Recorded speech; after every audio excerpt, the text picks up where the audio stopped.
भगवान शंकर और माता पार्वती प्रसन्न मुद्रा में थे। बोले चलो आज भक्तों के दर्शन करते हैं। माता जी ने कहा चलो।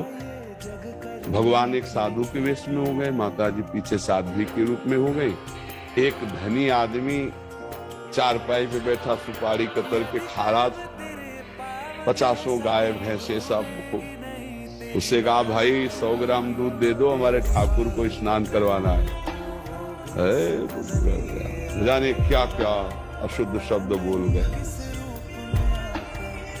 पार्वती जी एकदम रुद्र दृष्टि में, हम दर्शन कराने आए भक्त के। पहले धूप का कष्ट सह ले तो छाया का सुख मिलता है। पहले अभक्त के दर्शन करो, तब तुम्हें भक्त के दर्शन कराएंगे। हटे भगवान शिव और कहा हे भगवान श्री हरि, इसके पास जितनी संपत्ति है इससे और 100 गुना इसकी बढ़ जाए।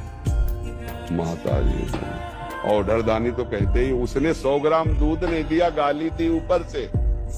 और ये भगवान है। फिर भगवान बोले आओ चलते हैं तुम्हें भक्त के दर्शन कराने। एक गांव में गए तो फुशा की झोपड़ी थी, उसमें उसकी माँ रहती थी। एक गाय थी, जवान आदमी। गंगा जी पार्श्व में बहती थी। गंगा नहा के भजन करता, माता की सेवा के लिए मेहनत करता।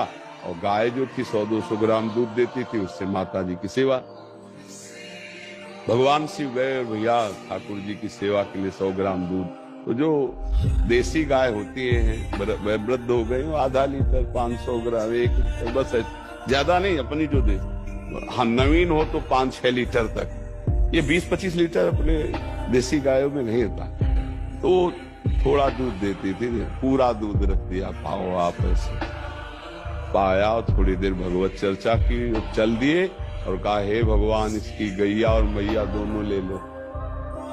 अंबा जी को अब नहीं रहा गया।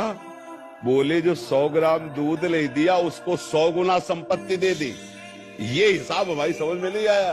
और जिसने जितना था उतना दे दिया गरीब आदमी, तो उसके दूध की जो वृत्ति आती थी वो गैया, और बात करने के लिए थी मैया, दोनों आप ऐसा।